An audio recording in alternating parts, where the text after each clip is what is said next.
Thank you for your trust and the investment in yourself. Your future self most likely will thank you this decision if you study all the content we have prepared, a lot of hours, that you study it and then you get the information in your bloodstream and you integrate those golden nuggets you will get in your daily routine and in your trading as well. Even if you are advanced, I would suggest you to go through the basics, which is going to be the first part. We're going to lay or create the fundament. And then the more we continue with the course, the more we will get into the spicy sauce, the things you or most of you want to know most. What tools do we use? How do we use them? What are the strategies? What are the setups? So if you are already advanced, feel free to skip to 2x speed. I will try to speak very slow in this course because a lot of not native English speaking people will watch this. I'm not a native speaker myself, and my vocabulary or my knowledge about the English language is limited as well, and most people should understand this. So feel free to switch to 2x the speed. Otherwise, if there's something unclear, always feel free to reach out to us in the Discord chat. But please first go through the whole course because I think most questions will be answered in this. Maybe at a later point, because we need to decide when do we put what information. And we decided for one structure. Maybe you think, okay, but now there I still have open questions, and maybe this loop or this open loop or information loop will be answered later in this course. So thank you again. We will start, and now we will start with the very basics, and that's the headline of the introduction before we give you an overview of the first module, and that is trading as a job. Because this is the most relevant information we want to give you at first. Trading is a job. We know in the online space nowadays, most people, you see Lambos, you see a lot of account flips, you see prop trading, and all that seems like passive income besides. And yes, this can be possible, of course, but I think at first you should start when you want to get good at trading and you want to master the skill or the job trading. You should view it as a job, like a regular job. I mean, of course, it's not the same as building a house or a job as a teacher, but you still need to show up daily. You still need to have a routine. You still have rules you need to stick to. And it's not just the freedom. I sit on the beach with 40 degrees with my laptop. This is very unrealistic. View it as a job. Please do it that way. And when you master it, of course, you can reduce the job characteristics of trading, but please start with that one. So what are we going to do first? First, we're going to debunk some myths that, in our opinion, are the most famous myths.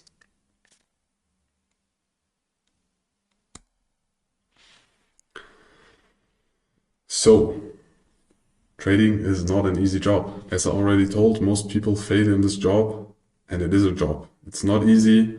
Yes, there are some people that are successful and they give you the feeling on social media that it's easy because most people sell a lot of stuff or want to sell you something, and if you tell somebody that it's hard, it's more unlikely that you're going to buy this product because everybody of us or most of us want to choose the easy way. It's just the goal, or people want to be efficient. We want to work less and reach more, and I think it's completely human, but trading is not an easy job. Yes, when you master it and when you visualize it as you only press red and green buttons, what I like to answer when people ask me, what are you doing in trading? And they're like, okay, but what is it specifically? And I'm like, it's just pressing red and green buttons. But of course it is more than that. But trading is not an easy job. It's not a way to get rich quick. Okay? Rather slow. If you do it consistently, if you focus on the process, and then you use the interest on interest. Because when you do risk management, we will get into that later, you can use the capital you risk, and the more capital you have, and you do risk management percentage-wise, so you risk 0.1% per trade, for example. Of course, it's going to be more if the capital is bigger. So you use the interest on interest and the benefit of this to gain or make gains long term. But this happens slowly over time. This is not a fast process. So the confirmation is very delayed to the effort you're going to put in. And please do not hope for a lucky strike. A lot of people open like risk to reward trades with the 1 to 100, but the hit rate is going to be so low. The likelihood of you sticking to this trade is so low. Don't hope for the lucky strike. Develop a process, develop a routine, and then stick to it long term. On the internet, you see in every space, you see the lucky guys, the guys that made it, but you don't see the thousands, tens of thousands, millions of people that failed in this. For example, in the beginning when I started, and in the crypto space, there was High Stakes Capital. He's still on Twitter nowadays. He started with a very small account and publicly traded it, and was publicly on the broker leaderboards to I think 150 million.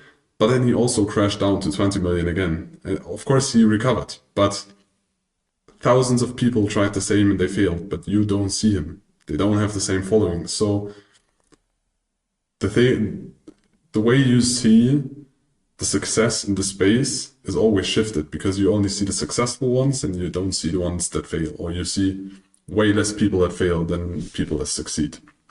If you want to hope for a lucky strike, or then just go gambling, do sports betting, do the lottery, or gamble, but don't view it as trading. We don't view it that way. We don't want to teach you that way. View it as a job. Now, what trading really is. Trading is a process, or the repetitive process of short-term financial decisions. So you try to multiply or make gains on your capital through financial decisions, and a lot of them. Depends on if you're scalping, if you're day trading or swing trading, how high the frequency of this is, but you do a lot of financial decisions. Important to add here is doing nothing and not investing, not opening a trade is also a financial decision, and very often it's a good financial decision. It feels kind of wasted time when you do analysis and then you decide, okay, but now I'm going to do nothing, but very often it's good. Rule number one is always preserve your capital, protect your capital, don't lose capital. And you don't need to trade. Yes, it feels kind of weird in the beginning because you invest the time and then you want to do something. But very often, if you don't feel safe, it's not a very good setup. You feel like the market conditions are not the ones you're used to. Just don't make a financial decision. This can be one as well. But trading as itself the goal is to increase your capital through short-term financial decisions, because otherwise it would be investing. So you should build a process to achieve consistent profits in the markets. This should be logical, so it should not be, oh, I heard this. You should understand the logic behind it, why you do it. We're going to go deeper into that when we explain the strategy. We don't just explain, oh, you do ABC and that's going to work. You need to understand why it's working, or what's the logic behind it, because otherwise it's going to be very, very difficult that you have trust in the strategy and to stick to it long term. And the process you need to develop and the data you need to gather. You can also quantify your gut feeling. If you trade stocks and you're in a circle with a lot of friends and you talk a lot about stocks, and then you started trading stocks and you feel like it's going very good. It's difficult if you don't add a lot of fundamental analysis, maybe just a little bit, but most of it for you is like the gut feeling. You see the charts, you see the news, and you see the way you talk with your friends. And you say, okay, the biggest part in the trading decision is a gut feeling. Of course, it's way more difficult than to quantify than an algorithmic system where you just analyze indicators or fundamentals. But you can also quantify and use statistics for your gut feeling. If you just document the process and then document the data and then you evaluate the data. So the goal is to achieve consistent profits over long term, and you need to outperform the market. Otherwise, your time investment in the market is not going to be worth it.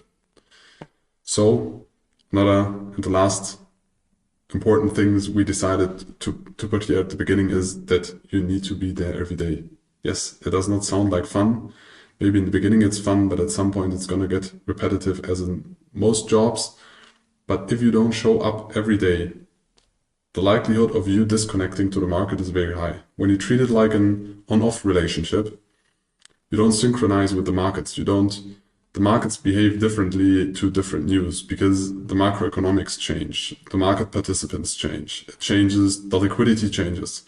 And you need to be in sync, so you need to synchronize with the markets, and then you At some point, you start to connect the information, the analysis you do, the fundamentals, the technicals, the way the markets behave. If you look at the order book, but also if you look at the price action intraday, what happens there? What impact do news have? And for that, you need to be in the market every day. You need to connect the things you read in the morning, the analysis you do, with the results. And if you don't do it, it's going to be very difficult to be consistent profitable if you just treat it like an on-off.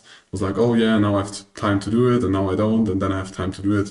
You should, if you want to master the skill, have a period where you intensively, and we will go to examples of that later, in routines, where you really stick to the market and you focus on the market as much as you can. So your brain once established structures that you can then, when you have those structures and you have those connections and those routines, and once you have been used to that, you can stick to that later. So when you have a break, for example, for me over the past 4 years, I think at all, there were only 3 weeks where I was not looking at the markets, where I was not checking the news, where I was not checking the prices of the assets. One reason was because in Africa there was the internet was pretty bad, somewhere out of civilization. And the other time was when I wanted to spend the week with my friends and don't want to get like distracted. But in the beginning, it is so important. Be there every day. And in the beginning, it can be only 5 minutes in the morning where you read a financial newsletter, and maybe 5 minutes in the evening where you check, okay, this is what I thought the day is going to bring, and this is what happened in the markets. So you get a feeling for it. Very important. This is, in our opinion, what trading really is.